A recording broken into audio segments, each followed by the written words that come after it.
Hello guys, welcome to my channel. Myself Radhika, and today I will tell you how to score 95 plus marks in accounts. So accounts जो है वो सभी को मतलब बहुत hard लगता है और मतलब बहुत ज़्यादा टेरराइज करता है सबको। और सबने मतलब एक ही बनाया है कि अकाउंट्स तो बहुत ज़्यादा हार्ड है, वो तो हमसे होगी ही नहीं। मैथ से भी ज़्यादा हार्ड लगती है कईयों को। बट अब अभी हम क्या करेंगे, अकाउंट्स जो है वो सिर्फ और सिर्फ प्रैक्टिस पे बेस्ड होता है। तुम जितनी ज़्यादा प्रैक्टिस करोगे उतनी ज़्यादा तुम्हें वो आता जाएगा और तुम्हें वो इजी लगने लग जाएगा। जितनी तुम्हारी प्रैक्टिस होगी, जैसे ही तुम्हारी प्रैक्टिस होगी वैसे ही तुम्हें आ जाएगा। अभी देखो, अभी हम बात करेंगे कि मतलब जो अकाउंट्स है वो हमारा, उसमें 3 बुक्स है, बुक 1, बुक 2, बुक 3। सो हम सब्जेक्ट वाइज उसकी बुक वाइज हम उसकी स्ट्रेटेजी देखेंगे कि बुक 1, बुक 2, बुक 3 इन तीनों की क्या स्ट्रेटेजी होगी, इन तीनों की क्या स्ट्रेटेजी जो है वो रहनी चाहिए। जो तुम्हारी बुक 1 है पार्टनरशिप फर्म्स वाली, वो सबसे ज़्यादा मार्क्स कैरी करती है, वो कैरी करती है 36 मार्क्स। तुम्हें सबसे ज़्यादा पहले उस पर फोकस करना है। अब क्या है, उसमें तुम्हें बेसिक्स क्लियर होने चाहिए। जब तुम्हारे कंसेप्ट क्लियर होंगे, तुम्हारे जब बेसिक्स क्लियर होंगे और फिर उसके बाद तुम क्वेश्चंस पे जाओ, फिर तुम क्वेश्चंस को प्रैक्टिस करो, तो तुम्हारी बुक 1 हो जाएगी। वैसे स्टार्टिंग में क्या होता है, बैलेंस शीट मैच नहीं होती है और स्टूडेंट्स को डर लगता है थोड़ा सा कि उनकी मैच नहीं हो रही बैलेंस शीट, तो उनका आंसर गलत है, वो कर ही नहीं पाएंगे। बट ऐसा नहीं होता, स्टार्टिंग में सबको ये प्रॉब्लम फेस करनी पड़ती है, उनकी बैलेंस शीट मैच नहीं होती है। बट जैसे जैसे तुम प्रैक्टिस करते जाओगे तुम्हारी बैलेंस शीट होती जाएगी मैच ऑटोमेटिकली। तो तुम्हें क्या करना है कि सबसे पहले, जैसे जून है अब, तो जून में तुम सब फ्री रहोगे, तो तुम्हें क्या करना है, अपनी जून में पार्टनरशिप बुक को पूरा कंप्लीट करो, उसके बेसिक्स को समझो, उसकी जो भी इलस्ट्रेशंस है, उसके जो भी क्वेश्चंस है उनको प्रैक्टिस करो। क्वेश्चंस करोगे, इलस्ट्रेशंस करोगे, हो सके तो एमसीक्यूज भी प्रैक्टिस करो। तो तुम्हारी बुक 1 जो कैरी करती है 36 मार्क्स, वो तुम्हारी जून में पूरी कंप्लीट हो जाएगी। जब तुम्हारी वो कंप्लीट हो जाएगी तो तुम्हारा ऊपर इतना ज़्यादा बर्डन नहीं रहेगा, तुम्हें लगेगा हाँ भी मेरी एक बुक हो चुकी है अच्छे से। उसकी प्रैक्टिस करो। स्टार्टिंग में तुम्हारी बैलेंस शीट मैच नहीं होगी, बट बाद में वो होने लग जाएगी धीरे धीरे। जैसे जैसे तुम प्रैक्टिस करोगे वैसे वैसे तुम्हारी जो बैलेंस शीट है वो मैच होती जाएगी। ओके, ये थी बुक 1 की स्ट्रेटेजी। वैसे तुम बुक की अगर मैं बात करूँ तो तुम डीके गोयल बुक को रेफर कर सकते हो। उसमें जो क्वेश्चंस है वो बेसिक टू एडवांस क्वेश्चंस है। पहले तुम्हें बेसिक क्वेश्चंस मिलेंगे इजी इजी इजी, उसके बाद हार्ड लेवल अप होता जाएगा, तो तुम्हें इतनी ज़्यादा करने में प्रॉब्लम नहीं आएगी। तुम इजी टू हार्ड सारे क्वेश्चंस जो वो सीख जाओगे। मैंने वही बुक रेफर करी थी, डीके गोयल। और उसके बाद तुम अपने पास ईयर पेपर्स हो गए और सैम्पल पेपर्स वगैरह हो गए वो लगा सकते हो। Let's move to the book 2 strategy. अगर मैं बुक टू की स्ट्रेटेजी की बात करूँ, तो जो तुम्हारी बुक 2 है वो 24 मार्क्स कैरी करती है, 24 मार्क्स की है वो। तो इसमें सिर्फ 2 चैप्टर है, वो स्कोरिंग है। 2 चैप्टर जो है वो तुम्हारे 24 मार्क्स कैरी करते हैं। लेकिन जब तुम स्टार्टिंग में इसके क्वेश्चंस करोगे, इसमें शेयर्स और डिबेंचर, तुम्हें बहुत ज़्यादा हार्ड लगेगी। शेयर्स की जो एंट्रीज है, मतलब अगर तुम एक एक दो दो करके करोगे वो तो इजी लगेंगे तुम्हें, जो इजी क्वेश्चन होंगे। लेकिन जब तुम्हारे पास फुल फ्लेज क्वेश्चन हो जाएगा तो इसमें तुम्हें कंफ्यूजन होगी स्टार्टिंग में। ये कॉमन है, सबके बीच होती है और तुम्हें होगी कंफ्यूजन इसमें, क्योंकि मुझे भी हुई थी और मुझे तो समझ नहीं आता। मैं सोच रही थी नहीं हो पाएगी मुझसे एंट्रीज की। बट मैंने क्या किया, मैंने इसमें हर रोज उन क्वेश्चंस की प्रैक्टिस की। वो क्वेश्चन जब तक मुझे आने गए मैंने वो क्वेश्चंस नहीं छोड़े।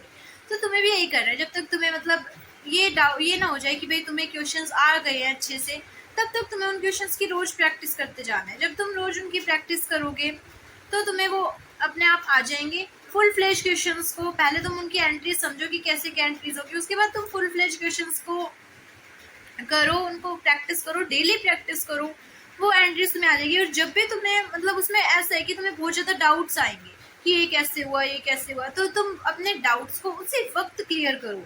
जब तुम अपने डाउट्स को उसी वक्त क्लियर करोगे तो तुम्हारे चांसेस जो ज़्यादा रहेंगे कि तुम्हें समझ आ जाएगा इजीली। तो तुम अपने डाउट्स को उसी वक्त क्लियर करो। जैसे तुम्हारे जो भी स्कूल के टीचर्स हैं तुम उनसे पूछ सकते हो। अगर तुम्हारे स्कूल के टीचर्स का तुम्हें समझ नहीं आता है, फिर वो अच्छा नहीं पढ़ा रहे, कुछ भी प्रॉब्लम हो सकती है, या फिर तुम स्कूल नहीं जा रहे तो कुछ भी हो सकता है, या फिर तुमने कोई चैप्टर मिस कर दिया, तो तुम यूट्यूब के चैनल्स जो अच्छा पढ़ाते हैं उनको रेफर कर सकते हो। मैं एडवाइस दूंगी सुनील पांडा सर, रजत अरोड़ा सर और हार्दिक मर्चेंडा सर, ये तीनों काफ़ी अच्छा पढ़ाते हैं, तो तुम किसी भी एक को रेफर कर सकते हो इनमें से। ओके, और जो इसमें जो डिबेंचर्स चैप्टर है वो काफ़ी मतलब हद तक सेम है शेयर्स तक का।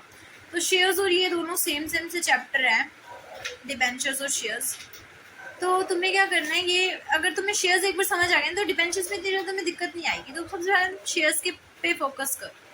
अगर मैं बात करूँ उसकी बुक नंबर 3 की, अब आ जाओ बुक नंबर 3 की। सो बुक नंबर 3 की अगर मैं बात करूँ, सो उसमें जो है वो सिर्फ तुम्हारी 20 नंबर की वेटेज रखती है, जिसमें से जो तुम्हारा अकाउंटिंग रेशियोज चैप्टर है वो पूरा का पूरा फॉर्मूला बेस्ड है। अगर तुम्हें फॉर्मूला समझ आ गए हैं और फॉर्मूला अगर तुम्हें याद है तो तुम क्वेश्चंस इजीली कर पाओगे। तुम्हें उसके फॉर्मूला आने चाहिए, थोड़ी बहुत जो थ्योरी है वो आनी चाहिए। इसमें थ्योरी बेस्ड ज़्यादा तो क्वेश्चन आ जाते हैं, और फॉर्मूला बेस्ड एक 4 नंबर का क्वेश्चन आता है अकाउंटिंग रेशियो से।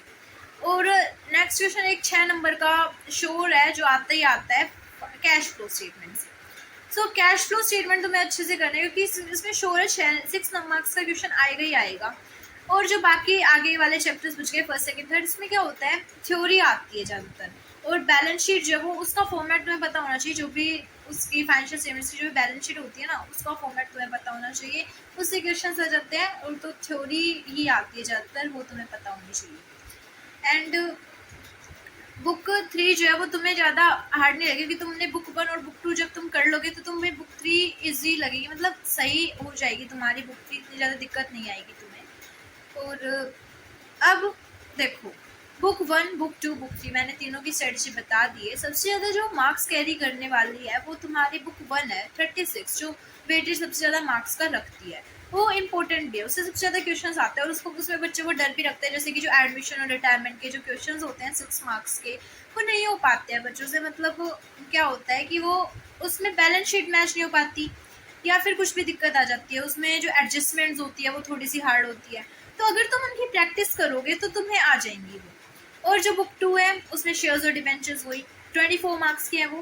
बुक 3 फाइनेंशियल स्टेटमेंट्स की जो पूरी बुक है वो तुम्हारी 20 मार्क्स का वेटेज रखती है। अब जब तुम्हें बुक 1, बुक 2, बुक 3 की स्ट्रेटजी पता चल गई, अब हमारा नेक्स्ट स्टेप आता है हम इसको इम्प्लीमेंट कैसे कर रहे हैं, हम इसको कितना ज़्यादा अपने एफर्ट्स लगा रहे हैं, क्योंकि एफर्ट्स तो तुम्हें लगाने पड़ेंगे। अब जब तुम एफर्ट्स लगाओगे तो तुम्हारे मार्क्स आ जाएंगे। अब तुम्हें मैंने स्ट्रेटजी बता दी है। अब ये जो 95 प्लस मार्क्स लाना अकाउंट्स में कोई लक पे डिपेंड नहीं करता है, तुम्हारे एफर्ट्स पे डिपेंड करता है। तुम जितने ज़्यादा एफर्ट्स लगाओगे तुम्हारे उतने अच्छे मार्क्स आएंगे। सो कीप एफर्ट्स पुट करो, तुम्हारे मार्क्स ऑटोमेटिकली आ जाएंगे। अब तुम्हें कैसे इम्प्लीमेंट करना है आगे की स्ट्रेटजी हम देखते हैं। जैसे कि तुम्हें फॉर्मेट एग्जाम्स के अंदर क्या करना है, फॉर्मेट बिल्कुल क्लीन एंड क्लियर बनाना है, जिससे एग्जामिनर को समझ ज़्यादा दिक्कत ना आए। दूसरा, आपको हर क्वेश्चन के बाद अगर उसमें वर्किंग नोट की ज़रूरत है तो तुम्हें वर्किंग नोट जरूर बनाना है, बिकॉज वर्किंग नोट के मार्क्स जो है वो डिडक्ट हो जाते हैं कई बार।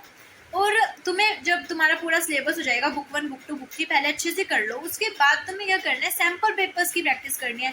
कम से कम 10 कॉम्प्रिहेंसिव सैम्पल पेपर्स को तुम्हें लगाना है, और एग्जैक्टली 3 आवर्स के अंदर उनको सोल्व करने के लिए ट्राई करो, कोशिश करो। वहाँ से तुम्हें नए नए क्वेश्चंस पता चलेंगे, जिससे तुम्हारी प्रैक्टिस अच्छी हो जाएगी। तुम्हें पता चल जाएगा तुम कहाँ स्टैंड कर रहे हो और तुम्हारा क्या पार्ट वीक है, उस पर तुम फोकस कर सकते हैं। नेक्स्ट, ये स्ट्रैटेजी थी, तुम अगर इसको फॉलो करोगे तो डेफिनेटली तुम्हें मार्क्स जो है वो अचीव हो पाएंगे तुम्हारे। और अगर तुम्हें वीडियो अच्छी लगी हो तो चैनल लाइक करो, बेल आइकन को प्रेस करो।